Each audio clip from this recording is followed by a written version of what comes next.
Et donc là, on a parlé des caractéristiques de mosaïque, des X, on a parlé des Y, mais la question qui se pose, c'est comment est-ce qu'on les met ensemble? Parce que pour faire un modèle ensuite, il faut pouvoir les joindre ensemble. Slide suivante.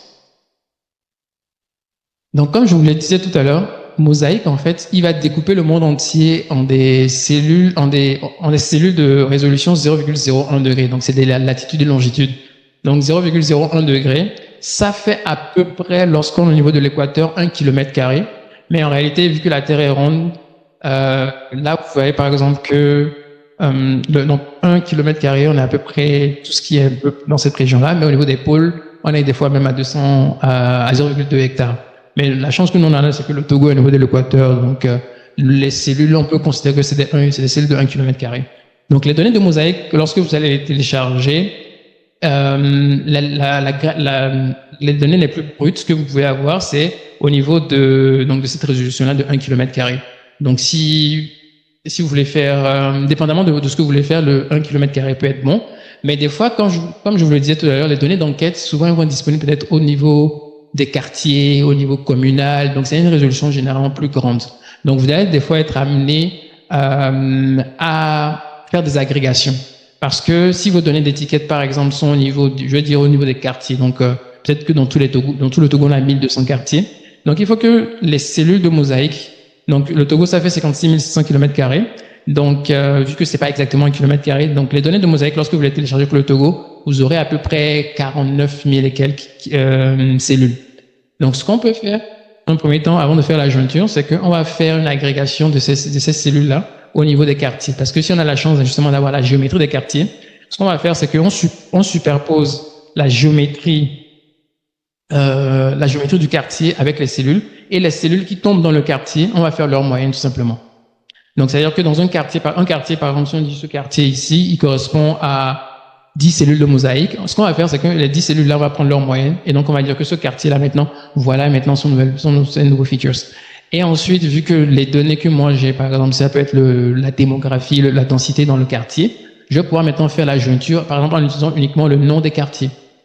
Et c'est là aussi, je vous disais tout à l'heure que des fois, les noms peuvent pas matcher, il y a les accents, des fois, il y a plein de trucs. Donc ça complique la jointure. Mais c'est comme ça que l'idée, donc avec cette méthodologie-là, vous serez en mesure maintenant d'avoir un jeu de données où vous avez tous vos features de mosaïque et en face, vous avez également les Y qui vous intéressent. Si on peut passer à la slide suivante.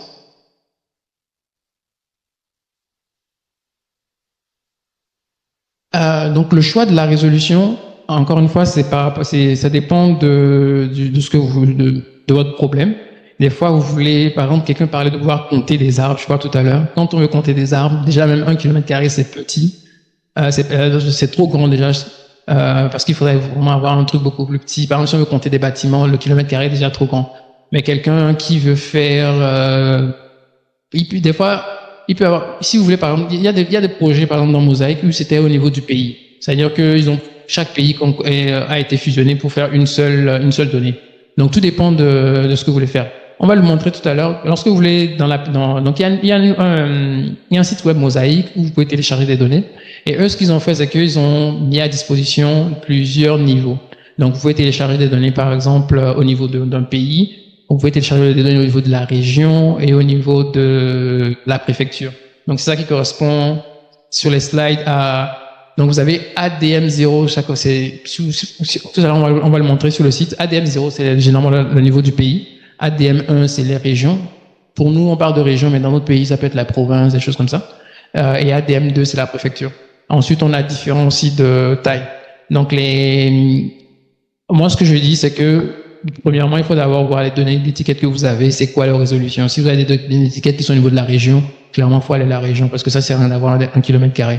Si vous avez des données d'étiquette qui sont au niveau des quartiers, comme je disais tout à l'heure, là, peut-être il faut aller forcément au niveau du kilomètre². Donc, c'est vraiment au cas par cas. Et la jointure, on va pas en parler aujourd'hui parce que il s'agit vraiment d'une introduction, mais il faut savoir que c'est là où c'est la partie la plus compliquée en général. Parce que, comme je dis, il y a le problème des correspondances de noms des fois.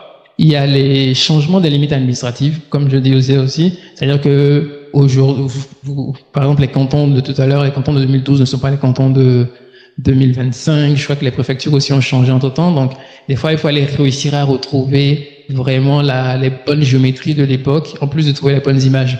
Donc, il y a toute cette difficulté-là. Pour ceux qui connaissent un peu les données géographiques, il y a les systèmes de coordonnées aussi qu'il faut tenir en compte. Donc, c'est des petites subtilités qu'il faut avoir en tête. Et je parle de l'agrégation des données. Donc, ça aussi, c'est quelque chose qu'il faut faire. Justement, si vous avez des données au niveau du 1 km², bah, il faut les agréger pour arriver à un niveau plus élevé. L'alignement temporel, ça c'est toujours le même problème.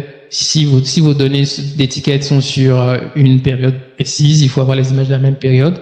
Et enfin, vous avez aussi les formats de données. Mais ça, je pense que tout le monde a plus ou moins manipulé différents types de formats de données. Mais il faut savoir en général que les données peuvent se présenter sous forme de plusieurs formats.